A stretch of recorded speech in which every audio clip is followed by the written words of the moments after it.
नमस्कार दोस्तों, स्वागत है आप सभी को आरकेएलएस मैथ क्लास के यूट्यूब चैनल पर।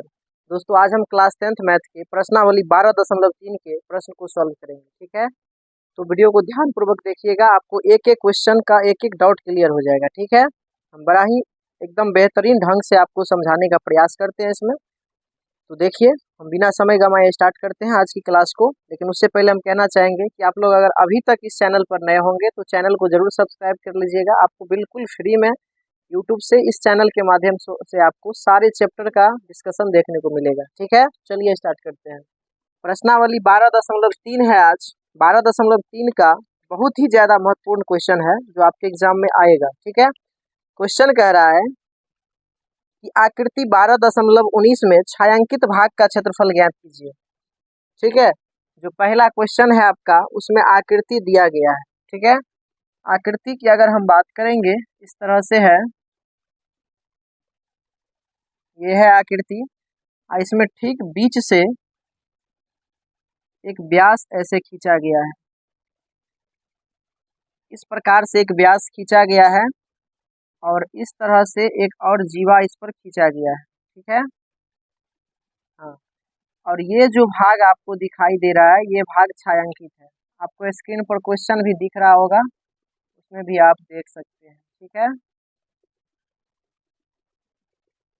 ये छायांकित भाग है। ठीक है, कुछ बुक में ये पिक्चर जो है गलत भी दिया गया है, तो आप लोग इस तरह से बना लीजिएगा, है ना। देखिए, कहता है आकृति 12.19 में छायांकित भाग का क्षेत्रफल ज्ञात कीजिए। इस वाले छायांकित भाग का हमें क्षेत्रफल ज्ञात करना है। यदि पी क्यू बराबर 24 सेंटीमीटर, ये जो पी क्यू है, पी से क्यू तक के ये है 24 सेंटीमीटर, ये है आपका 24 सेंटीमीटर। और पी आर, पी से आर तक ये है 7 सेंटीमीटर। ठीक है, 7 सेंटीमीटर तथा ओ वृत्त का केंद्र है, ये ओ वृत्त का केंद्र है। ठीक है, हाँ, तो छायांकित भाग का क्षेत्रफल निकलेगा कैसे? तो छायांकित भाग का क्षेत्रफल निकालने के लिए जो है हम क्या करेंगे, अगर इस पार्ट को देखेंगे यहाँ से आर से क्यू ऐसे करके, यहाँ से इस पूरे पार्ट को देखेंगे तो ये एक अर्धवृत्त बन रहा है। ठीक है, तो अगर हम अर्धवृत्त का क्षेत्रफल निकाल लेंगे इधर से पूरा, यहाँ से लेकर के इतना, ये अर्धवृत्त का क्षेत्रफल निकाल लेंगे और उसमें से अगर हम इस वाले त्रिभुज का क्षेत्रफल घटा देंगे तो किसका क्षेत्रफल आ जाएगा? छायांकित भाग का क्षेत्रफल। लेकिन त्रिभुज का क्षेत्रफल निकालने के लिए अर्धवृत्त का क्षेत्रफल निकालने के लिए हमें तो ये व्यास चाहिए, तो व्यास मालूम नहीं है, तो उसके लिए हम पहले इस त्रिभुज में चलते हैं। ठीक है, लिखेंगे त्रिभुज किसमें? त्रिभुज क्यू पी आर में, त्रिभुज क्यू पी आर में। त्रिभुज क्यू पी आर कैसा है? ये समकोण त्रिभुज है ना। यहाँ पर कितना डिग्री का कोण बन रहा है? 90 का। ये त्रिभुज, यहाँ अगर हम ये बात लिख देते तो और अच्छा रहता, हम लिखते समकोण त्रिभुज, समकोण त्रिभुज किसमें? क्यू पी आर में। क्यू पी आर में हम क्या देख रहे हैं, ये जो मेरा पी क्यू है ये लंब है ना। पी क्यू क्या है? लंब है, जो कितना सेंटीमीटर है? 24 सेंटीमीटर। और पी आर हमारा आधार है, पी आर आधार है जो कितना सेंटीमीटर है? 7 सेंटीमीटर है। ठीक, और आर क्यू की बात अगर हम करेंगे तो आर क्यू ये कर्ण है। आर क्यू क्या है? कर्ण है। तो कर्ण बराबर फॉर्मूला क्या होता है? रूट अंडर लंब का स्क्वायर और प्लस में आधार का स्क्वायर, है ना। तो अब देखो यहाँ पर कर्ण बराबर हमें क्या निकल के आएगा? कर्ण अर्थात आर क्यू। आर क्यू ही तो हमें व्यास है, और उस व्यास को इस त्रिभुज की मदद से हमने कर्ण के कंसेप्ट से हम निकाल रहे हैं। ठीक है, तो यहाँ पर कर्ण क्या हो जाएगा? रूट अंडर लंब। लंब कितना हो जाएगा? लंब ये वाला है 24 सेंटीमीटर का स्क्वायर और प्लस आधार है 7 सेंटीमीटर का स्क्वायर। तो यहाँ से हो जाएगा 24 का स्क्वायर 576 सेमी स्क्वायर और प्लस 7 सते 49 सेमी स्क्वायर। अगर इसको जोड़िएगा तो क्या आएगा? 9 6 15 हासिल 1, 7 4 11 1 12 हासिल 1 5 1 625, इतना सेंटीमीटर का स्क्वायर। ठीक है, तो यहाँ से 625 का वर्गमूल कितना होता है? 25 सेंटीमीटर।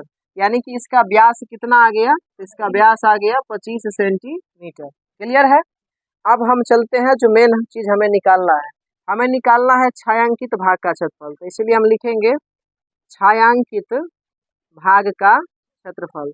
तो छायांकित भाग का जो क्षेत्रफल निकालेंगे, तो छायांकित भाग का क्षेत्रफल निकालने के लिए हमें अर्धवृत्त है ना, अर्धवृत्त का क्षेत्रफल, एक नाम और दे दो अपना तरफ से, अच्छा रहेगा लिखने में। QRP है ना, यहाँ पर एक और S दे दो, है ना। तो हम देते हैं नाम अर्धवृत्त, अर्धवृत्त QSPR है ना, या QRPS, अर्धवृत्त QRPS का क्षेत्रफल। इस पूरे अर्धवृत्त के क्षेत्रफल में से अगर हम इस वाले त्रिभुज का क्षेत्रफल घटा देते हैं, त्रिभुज किसका, QPR का क्षेत्रफल अगर माइनस कर देते हैं तो निकल जाएगा कि नहीं छायांकित भाग का क्षेत्रफल। कोई दिक्कत है इतना में। तो अब देखो अर्धवृत्त का क्षेत्रफल क्या होता है, वृत्त का क्षेत्रफल होता है पाई आर स्क्वायर, और उसमें अगर 2 से भाग दे देंगे तो हो जाएगा अर्धवृत्त का क्षेत्रफल। अब माइनस ये त्रिभुज समकोण त्रिभुज है, तो समकोण त्रिभुज का क्षेत्रफल होता है 1/2 गुने आधार और गुना में क्या, ऊंचाई। कोई दिक्कत है इसमें, नहीं ना। अब देखिए, अब यहाँ से पाई का मान हम क्या लेंगे, तो 22/7 लेंगे, गुना में आर स्क्वायर की अगर हम बात करेंगे, तो ये अगर 25 सेंटीमीटर डायमीटर है, हमारा व्यास है 25 सेंटीमीटर, तो त्रिज्या आर कितना होगा, 25/2 सेंटीमीटर होगा या नहीं होगा। तो यहाँ से 25/2 सेंटीमीटर क्या बार लिखाएगा, 2 बार लिखाएगा, 25/2 गुने 25/2। कोई दिक्कत है इसमें, है। अब माइनस में त्रिभुज PQR, तो त्रिभुज PQR 1/2 आधार गुने ऊंचाई, तो 1/2 आधार हो जाएगा हमारा कितना, 7 सेंटीमीटर, और ऊंचाई हो जाएगा कितना, यही ना 24 सेंटीमीटर, 24 सेंटीमीटर। थोड़ा सा इधर करके लिखो, नहीं रहा है। पाई का मान 22/7, 25/2 सेंटीमीटर गुने 25/2 सेंटीमीटर माइनस 1/2, आधार कितना 7 सेंटीमीटर और ऊंचाई 24 सेंटीमीटर। क्लियर है।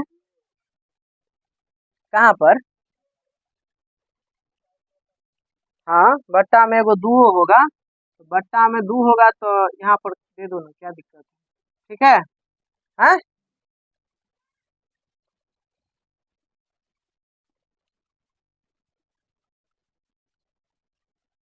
इसको ऐसे भी लिख सकते हो एक तरह से, बट्टा में जो 2 होगा ना, वो 2 यहाँ ही आ जाएगा, यहाँ 7 है ना 22/7, यहाँ ही 2 आप लिख सकते हैं, ठीक है।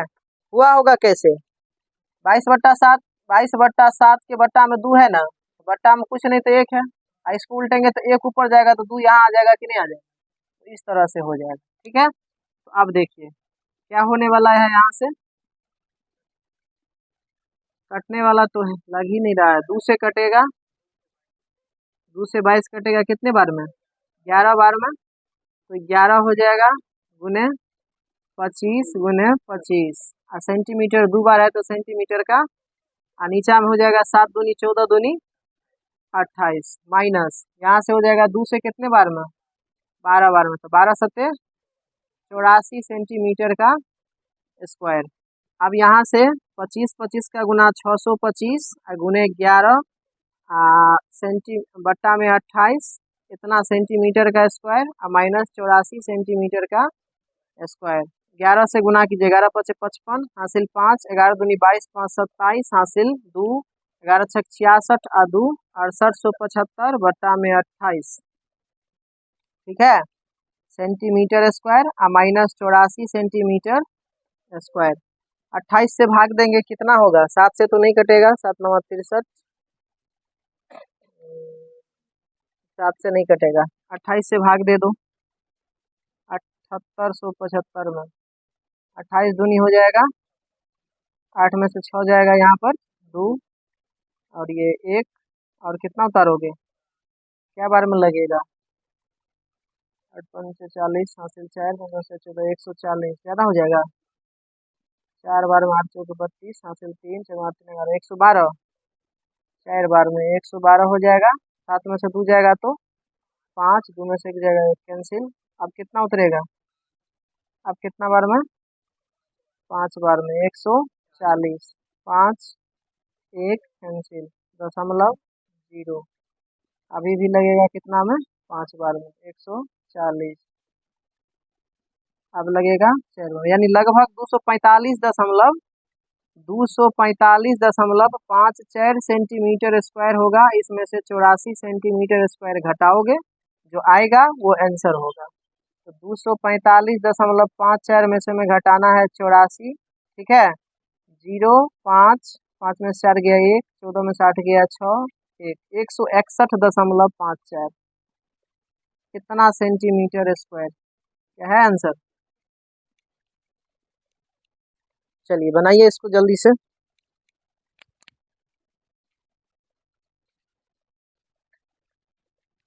देखिए यहाँ पर एनसीईआरटी बुक के अनुसार आंसर जो है ये नहीं है, हम निकाल दिए दशमलव में, बट ये भी सही है, लेकिन किताब में ये नहीं दिया गया। किताब में 28 एलसीएम लेकर के निकाल दिया है।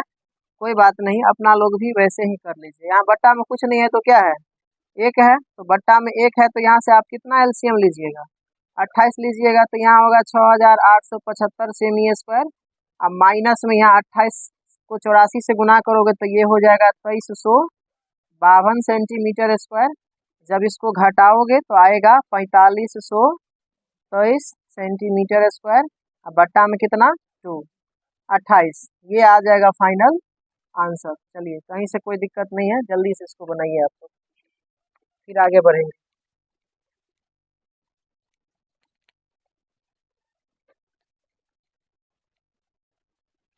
आइए दूसरा नंबर प्रश्न अब हम लोग देखते हैं। दूसरा नंबर प्रश्न क्या कहता है? आकृति 12.20 में आकृति 12.20 में छायांकित भाग का क्षेत्रफल ज्ञात कीजिए। ये रहा आपका आकृति 12.20, ठीक है। इसमें छायांकित भाग, ये वाला जो भाग दिख रहा है, ये वाला भाग ABCD, ये वाला जो छायांकित भाग देख रहा है, इसी का क्षेत्रफल हमें ज्ञात करना है, ठीक है।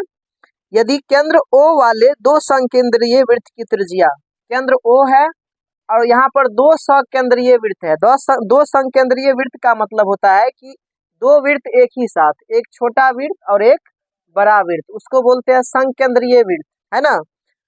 तो इसकी त्रिज्या 7 सेंटीमीटर और 14 सेंटीमीटर है।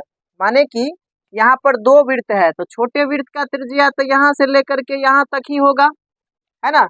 तो ये है 7 सेंटीमीटर, और जो बड़ा वाला वृत्त है, बड़ा वाला वृत्त का त्रिज्या तो इस O से लेकर के A तक होगा। तो ये O से लेकर के A तक इतना जो त्रिज्या है, ये कितना सेंटीमीटर है? 14 सेंटीमीटर है। अब हमें सोचो, इस छायांकित भाग का क्षेत्रफल निकालना है, बीच का कोण भी दिया है, तो त्रिज्यखंड का कंसेप्ट हम लगाएंगे, तुरंत निकल जाएगा। अगर थोड़ा देर के लिए अगर हम बीच वाले वृत्त को भूल जाते हैं, बीच वाले वृत्त को हटा करके चलते हैं, तो सोचो हमें क्या दिखेगा? ये बड़ा वाला त्रिज्यखंड दिखेगा, बड़का वाला वृत्त में त्रिज्यखंड OAC दिखेगा ना। तो त्रिज्यखंड OAC में से अगर हम त्रिज्यखंड OBD घटा देंगे तो क्या ये क्षेत्रफल आएगा या नहीं आएगा? हाँ, हम पूरा बड़का वृत्त में से OAC त्रिज्यखंड के क्षेत्रफल निकाल के उसमें से OBD त्रिज्यखंड का क्षेत्रफल, दोनों त्रिज्यखंड ही है, ये बड़ा वाला त्रिज्यखंड ऐसे बन रहा है और ये छोटा वाला ऐसे बन रहा है। दोनों के लिए कोण कितना डिग्री है? 40, वही θ/360 है गुने πr स्क्वायर। उसी त्रिज्यखंड के कंसेप्ट से पहले बड़ा त्रिज्यखंड और उसमें से छोटा त्रिज्यखंड घटा लेंगे, ये बच जाएगा। हम डायरेक्ट यहाँ पर आएंगे और लिखेंगे छायांकित भाग का क्षेत्रफल। छायांकित भाग का क्षेत्रफल, तो छायांकित भाग का क्षेत्रफल निकालने के लिए यहाँ पर हम क्या करेंगे? हम करेंगे त्रिज्यखंड OAC का क्षेत्रफल। क्या लिखेंगे? त्रिज्यखंड OAC का क्षेत्रफल, और उसमें से माइनस कर देंगे क्या? त्रिज्यखंड OBD का क्षेत्रफल, उसमें से माइनस कर देंगे त्रिज्यखंड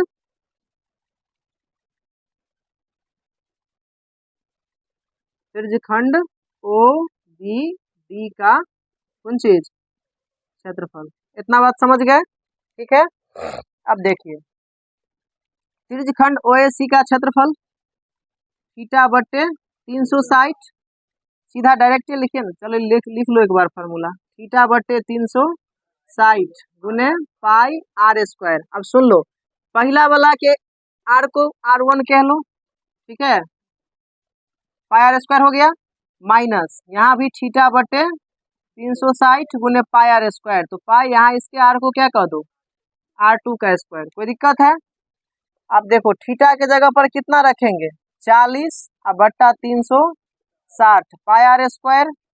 एगो काम करो, पाई को और थीटा को कॉमन ही कर लेंगे बाद में, ठीक है ना, पाई को पाई ही रहने दो, पाई को पाई ही रहने दो,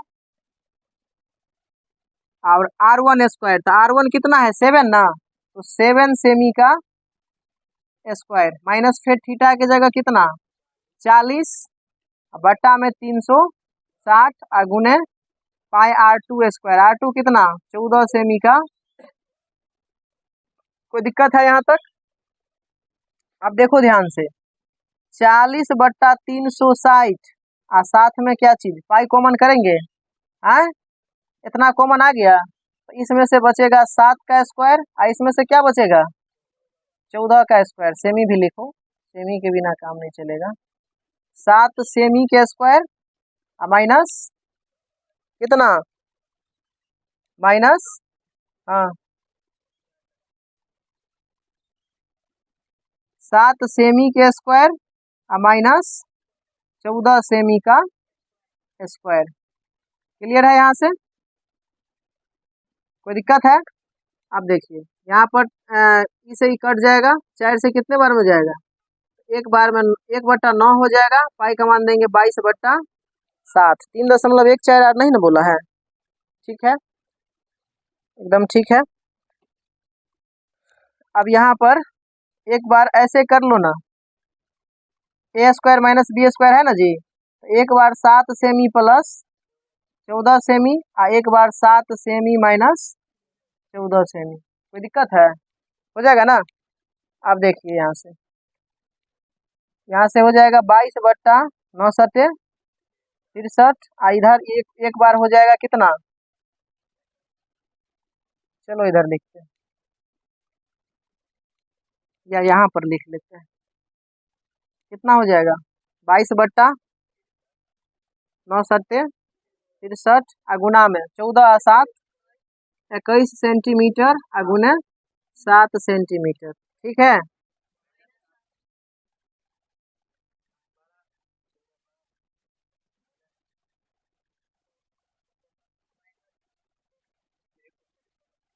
क्या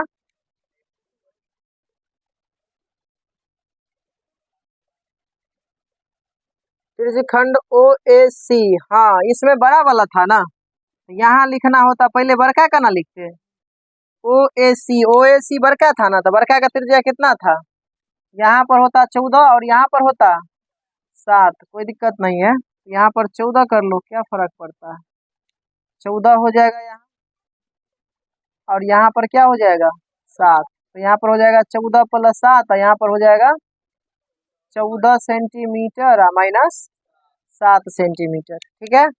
अब यहाँ पर कितना हो जाएगा 21 सेंटीमीटर और यहाँ पर 7 सेंटीमीटर, ठीक है ना। अब ये 21 से काट लो डायरेक्ट, 21 से 21 तिया 63, बस अब कितना बचेगा 22 सत्ते 154 बट्टा में 3 और सेमी सेमी 2 है तो सेमी का स्क्वायर भाग दे लो। दशमलव में है क्या, इतनी पर आंसर है, इतनी पर है तो बातें खत्म है, बस आंसर हो गया, लिख लीजिए।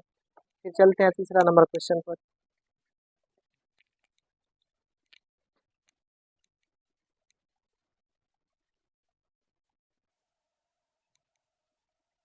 चलिए अब आते हैं प्रश्न संख्या 3 पर। प्रश्न संख्या 3 में क्या कहा गया है, इसमें कहा गया है आकृति 12.21 में छायांकित भाग का क्षेत्रफल ज्ञात कीजिए। यही आकृति है जो बुक में आपको 12.2 लिख दिया गया है 21, इसलिए ये चीज लिखा जाता है कि आकृति 12.21 में छायांकित भाग का, ये वाला जो छायांकित भाग है इस भाग का क्या करना है, हमें क्षेत्रफल निकालना है। ठीक है, यदि ABCD 14 सेंटीमीटर का एक वर्ग है, ABCD क्या है, एक ABCD 14 सेंटीमीटर भुजा वाला एक वर्ग है, तथा APD और BPC ये क्या है, दो अर्धवृत्त है। तो सोचिए ये पूरा वर्ग है और वर्ग के प्रत्येक भुजा कितना दिया गया है, 14 सेंटीमीटर। ये वर्ग का प्रत्येक भुजा कितना सेंटीमीटर है, 14 सेंटीमीटर दिया गया है क्वेश्चन में। ठीक है, ये बात समझ में आ गया ना। वर्ग है तो सब भुजा क्या होगा, बराबर। तो इधर भी 14 इधर भी 14 नहीं लिखेंगे, अब सब तरफ समझ जाओ, सब तरफ कितना होगा, 14 ही होगा।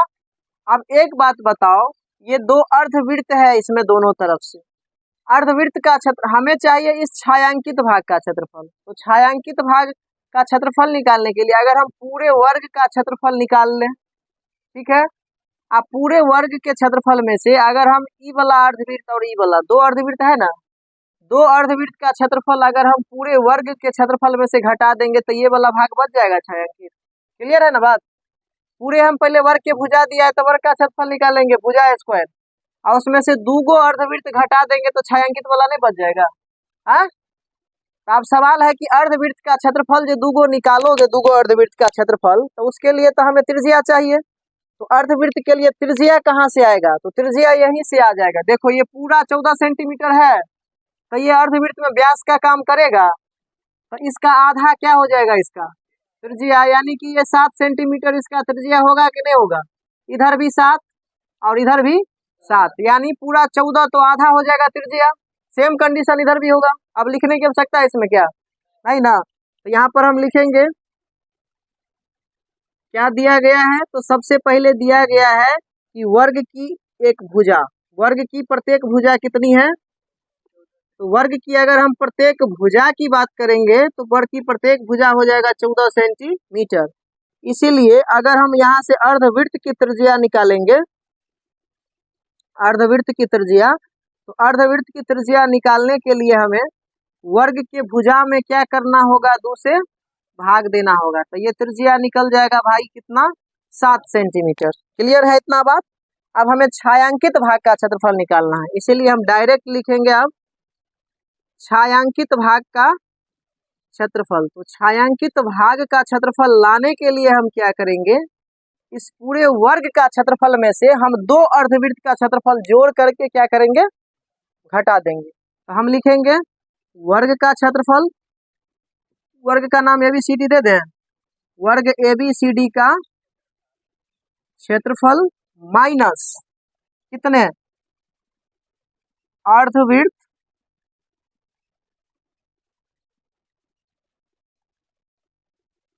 अर्धवृत्त कौन सा, APD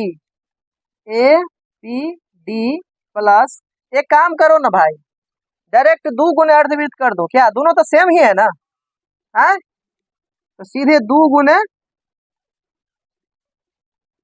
अर्धवृत्त का क्षेत्रफल, क्या ठीक है ना। यहाँ पर हम अर्धवृत्त गलत लिख दिए हैं, नहीं जी, हाँ अर्धवृत्त ऐसे ना लिखाता है जी, ऐसे ही ना होता है अर्धवृत्त। तो देखो वर्ग ABCD का क्षेत्रफल, वर्ग का क्षेत्रफल क्या होता है, भुजा स्क्वायर, तो यहाँ पर हो जाएगा भुजा का स्क्वायर और 2 गुने अर्धवृत्त क्या हो जाएगा, पाई आर स्क्वायर। अब अर्धवृत्त है तो 2 से क्या करेंगे, कोई दिक्कत है यहाँ तक। अभी 2 से 2 क्या हो जाएगा, कट जाएगा। जानते हो इसको हम डायरेक्ट ये भी लिख सकते थे, सीधे एक वृत्त का क्षेत्रफल, वर्ग का क्षेत्रफल माइनस एक वृत्त का क्षेत्रफल। कैसे, इधर आधा वृत्त है इधर भी आधा, सेम सेम वृत्त है तो पूरा मिला करके एक वृत्त नहीं हो जाएगा, हो जाएगा कि नहीं हो जाएगा, वो भी कर सकते थे, कहीं से कोई दिक्कत नहीं है इसके लिए। अब क्या आएगा यहाँ पर, अब यहाँ पर आएगा, अब यहाँ पर भुजा स्क्वायर, तो कितना का स्क्वायर, वर्ग के भुजा 14 है ना, तो 14 सेंटीमीटर का स्क्वायर कर दो, माइनस पाई आर स्क्वायर, पाई का मान कितना 22/7, आर स्क्वायर 7 सेमी गुने 7 सेमी, कोई दिक्कत, 7 से 7 कैंसिल, 14 का स्क्वायर 1 से 96 सेंटीमीटर स्क्वायर, माइनस 22 सत्ते 1 से 54 सेंटीमीटर स्क्वायर, घटा दो 6 में से 4 गया 2, 9 में से 5 गया 4, यानी कि 42 सेंटीमीटर स्क्वायर। आंसर है क्या? बिल्कुल है। बनाइए जल्दी से इसको, फिर बढ़ेंगे 4 नंबर प्रश्न पर।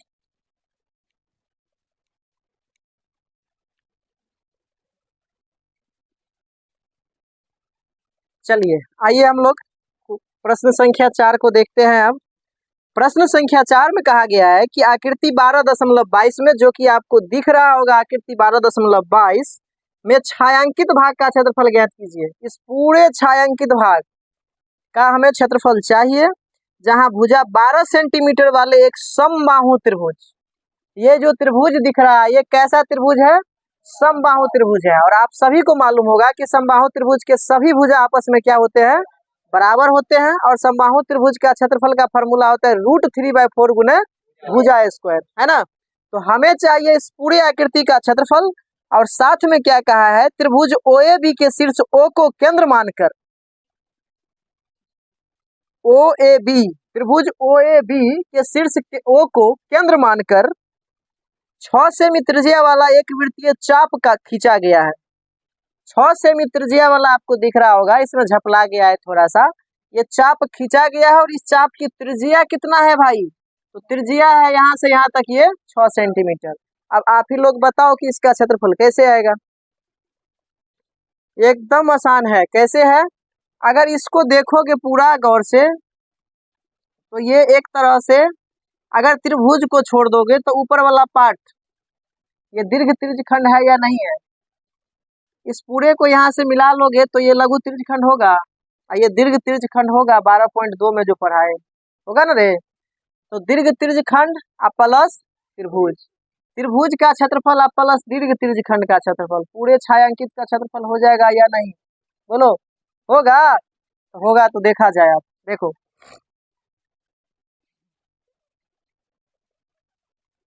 यहाँ पर सबसे पहले हम छायांकित भाग का क्षेत्रफल निकालने के लिए क्या करेंगे? हाँ, और एक चीज बताओ, दीर्घ त्रिज्यखंड का क्षेत्रफल जब निकालोगे तो यहाँ पर ये कितना डिग्री का कोण होगा?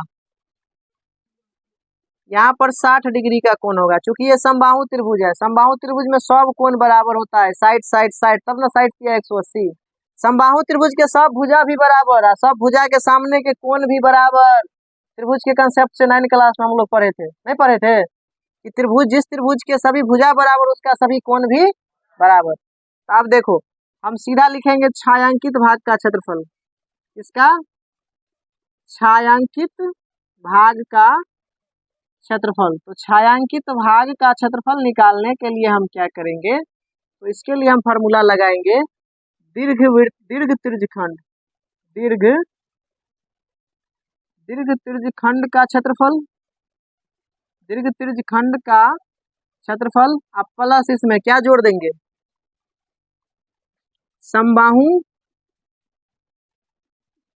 समबाहु त्रिभुज OAB का क्षेत्रफल। क्या इस बात में कोई दिक्कत है? तो देखो, दीर्घ त्रिज्यखंड का क्षेत्रफल कैसे निकालोगे? हमें तो याद है, याद नहीं है तो समझो क्या करेंगे। ये पूरा अगर इसको मिला दोगे तो वृत्त बनेगा। तो वृत्त का कोण होगा 360। 360 में ये अगर 60 हो गया तो ये कितना बचा? 300 बचा है। इसी को दूसरा रूप में ये लिख सकते हो, 360 घटे थीटा बट्टा 360 गुने पाई r। याद करो, यही फार्मूला हम बताए थे ना? है नहीं बताए थे? दीर्घ त्रिज्यखंड का क्षेत्रफल 360 घटे थीटा बटे 360 गुने पाई r स्क्वायर, ये नहीं बताए थे? क्या बताए थे? यही बताए होंगे। प्लस समबाहु त्रिभुज, समबाहु त्रिभुज का फार्मूला होता है √3/4 गुने भुजा का स्क्वायर, ठीक है? ये हो जाता है। तो अब देखो, 360 डिग्री माइनस थीटा, थीटा की जगह कितना आ जाएगा? 60 डिग्री, ठीक है?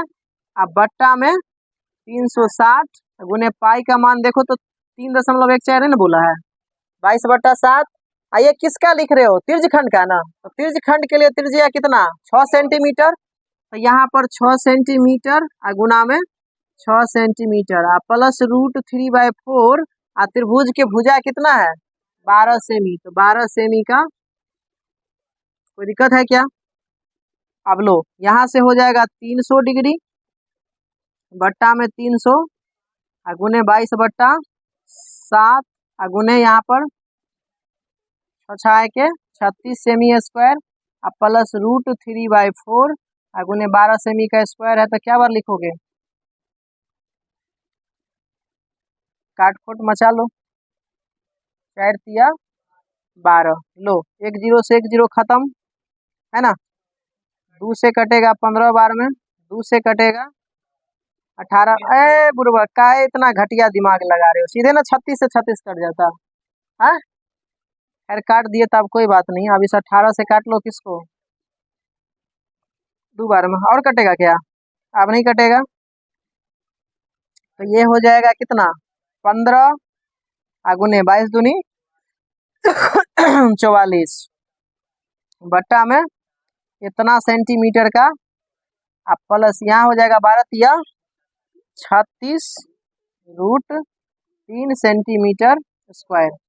अब देखो आंसर कितना है, 15 चौका 60 हासिल 6, 15 चौका 60 6 66 660/7 सेमी स्क्वायर अब प्लस 36 √3 सेमी स्क्वायर, शायद कॉमन ले लिया होगा। कितने पर है? सेम इतना ही, ये तो कॉमन भी ले सकते थे, 6 कॉमन ले सकते थे, इतना ही है तो कोई बात नहीं, आंसर हो गया। अच्छा है ब्रुवक, कॉस्ट लगा के सेमी स्क्वायर तो बाहर किया होगा, तब ऐसे कैसे छोड़ देंगे? तो देखो यहाँ पर 660/7 प्लस हो जाएगा 36√3 दोनों में सेमी स्क्वायर है तो कॉमन लेकर के केवल कहाँ कर देंगे? बाहर। बस यही हो गया फाइनल आंसर, बना लो।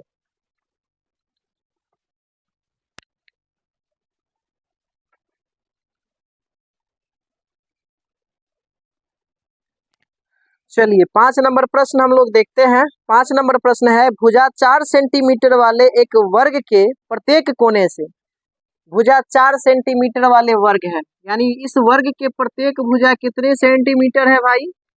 4 सेंटीमीटर है, ध्यान देना। प्रत्येक भुजा क्या सेंटीमीटर? 4 सेंटीमीटर, तब तो इधर भी 4 सेंटीमीटर होगा, ऊपर से भी 4 सेंटीमीटर होगा क्या? मत लिखो, समझ जाओ सीधा कि सब तरफ कितना होगा, वर्ग है तो भुजा बराबर होंगे और सारे भुजा आपस में 4 ही होंगे। प्रत्येक कोने से 1 सेंटीमीटर त्रिज्या वाले एक वृत्त का चतुर्थांश काटा गया है। चतुर्थांश यानी एक वृत्त का कितना भाग? चौथा भाग। पढ़ाए थे ना 1/4 पाई स्क्वायर, तो एक चतुर्थांश का वृत्त, यानी इसको पूरा अगर मिलाओगे ऐसे तो कितने बनेंगे? ऐसे ऐसे ऐसे 3 भाग और बनेंगे, यानी एक वृत्त में से सिर्फ 4 भाग में से कितने भाग काटा गया है? एक एक भाग चारों कोना से काट लिया गया है, और इसकी त्रिज्या की अगर बात करोगे तो कितना सेमी है? 1 सेमी इसकी त्रिज्या है। प्रत्येक की त्रिज्या कितनी है? यहाँ भी 1 सेंटीमीटर, जिधर भी देखोगे 1 सेंटीमीटर, यहाँ भी सबकी त्रिज्या 1 सेंटीमीटर, ठीक है।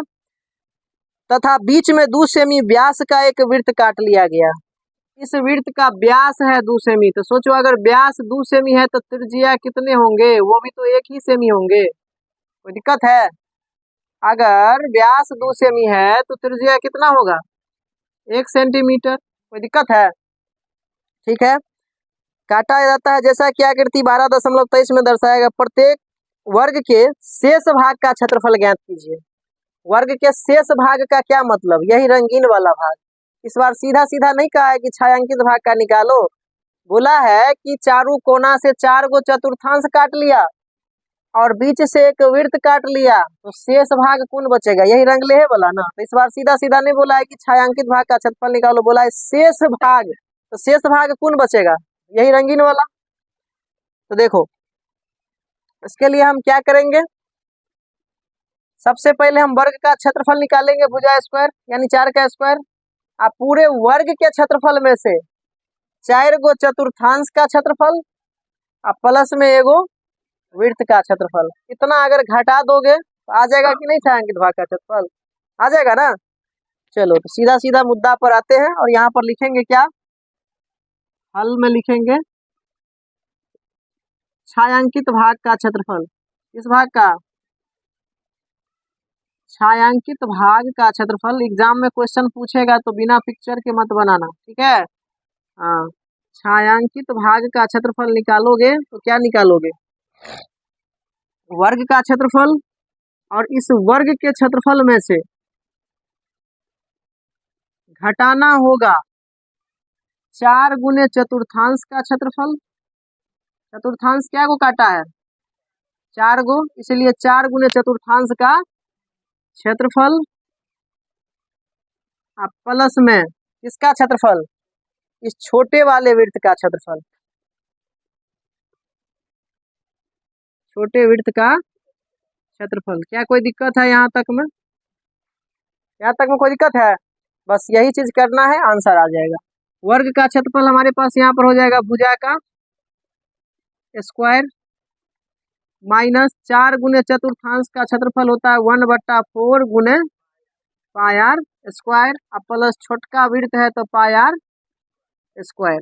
ठीक है, एक काम कर लो, इसके आर को R1 मान लो, इसके आर को, ताकि कंफ्यूजन ना हो, है ना?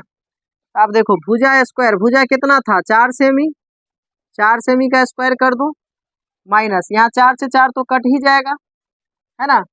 तो पाई R1, यहाँ से क्या करो, लेकिन R1 R2 नहीं भी मानोगे तो कोई फर्क नहीं पड़ेगा, सबका तो आर सेम ही है। चतुर्थांश का भी आर 1 सेंटीमीटर है। यहाँ अगर चतुर्थांश की त्रिज्या की बात करोगे तो चतुर्थांश की भी त्रिज्या कितनी है?